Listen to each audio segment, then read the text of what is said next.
Hello दोस्तों, कैसे हैं आप लोग। उम्मीद करता हूँ हमेशा की तरह स्वस्थ और मस्त होंगे। दोस्तों, आज हम आपको एक ऐसे डरावनी कहानी सुनाने जा रहे हैं जिसको सुनकर आपके रोंगटे खड़े हो जाएंगे। तो दोस्तों, इस कहानी को शुरू करने से पहले आप अगर इस चैनल में नए हैं तो इस चैनल को सब्सक्राइब कर लीजिए और बेल आइकन प्रेस कर दीजिए। तो चलिए दोस्तों, शुरू करते हैं बिना देरी किए हमारी इस आगे की कहानी के बारे में। यह कहानी मेरी एक करीबी दोस्त की है। तो आइए उन्हीं के शब्दों में शुरू करते हैं हमारे आगे की कहानी। पापा को गुजरे हुए 20 साल हो गए। मैं उन्हें आज भी बहुत मिस करता हूँ। आज उनके कमरे से मुझे कर्ण पिशाचिनी साधना की किताब मिली और मेरी यादें फिर से ताजा हो गई। कर्ण पिशाचिनी यह एक ऐसे खतरनाक मंत्र साधना है जिससे साधक अपने मंत्रों से एक पिशाचिनी को खुश करता है और वो पिशाचिनी अपने साधक को किसी भी सवाल का जवाब उसके कानों में देकर उसे खुश करती है।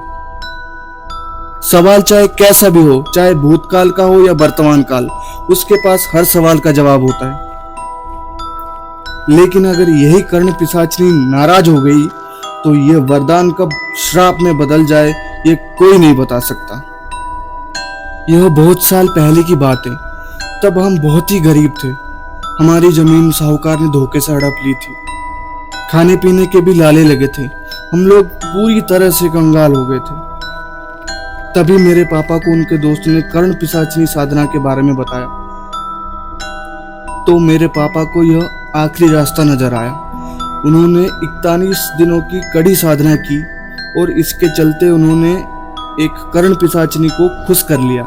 पापा अब शहर आ गए थे।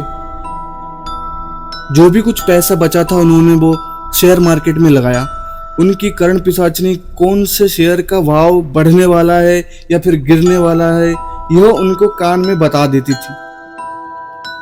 तब हर रोज पापा नए नए जगह इन्वेस्ट करते थे और ढेर सारा पैसा कमाते थे। देखते ही देखते हम लोग थोड़ी ही दिन में रईस हो गए।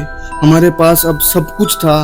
पापा से बड़े बड़े लोग मिलने आते थे और उनके सलाह भी लेते थे। एक दिन पापा के दोस्त ने हमारे घर पर सरप्राइज पार्टी रखी क्योंकि पापा कहीं भी बाहर जाना अवॉइड करते थे। उसी शाम से पापा अजीब सा बर्ताव करने लगे। दिन रात वो अपने कमरे में बंद कर लेते थे और चिल्लाते रहते थे। शायद किसी की बड़बड़ से तंग आ गए। मुझे या मम्मी दोनों को अंदर आना मना था। पापा पूरा दिन शराब के नशे में धुत अपने कान में रुई डालते और अपना सर कस के बांध लेते।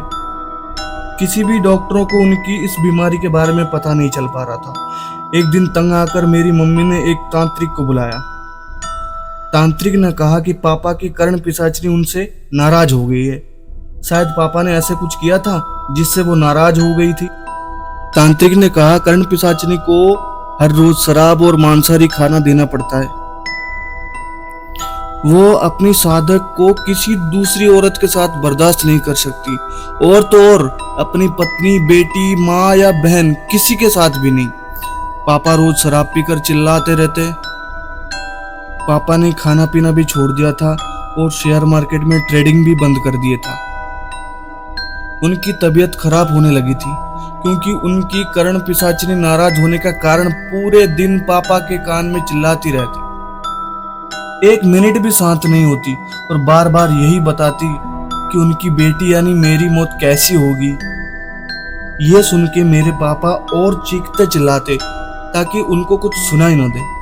तो इसलिए उन्होंने खुद को एक कमरे में बंद कर लिया। एक दिन अचानक उनके चिल्लाने की आवाज बंद हो गई। उनके गुजरने के 2 महीने बाद मुझे उनका ये लेटर मिला। कर्ण पिशाचिनी से छुटकारा पाने के लिए उन्होंने अपनी जान ले ली थी। ये घर, ये बंगला, सब कुछ पापा के कारण ही था। हमारी स्थिति सुधारने के लिए पापा ने अपने बलिदान दिया। आज भी मुझे ऐसा लगता है कि मेरे पापा यहीं कहीं मेरे पास हैं, मेरे साथ हैं। तो दोस्तों, आज की ये कहानी यहीं समाप्त होती है। तो दोस्तों, कहानी कैसी लगी आगे कमेंट में जरूर बताइए।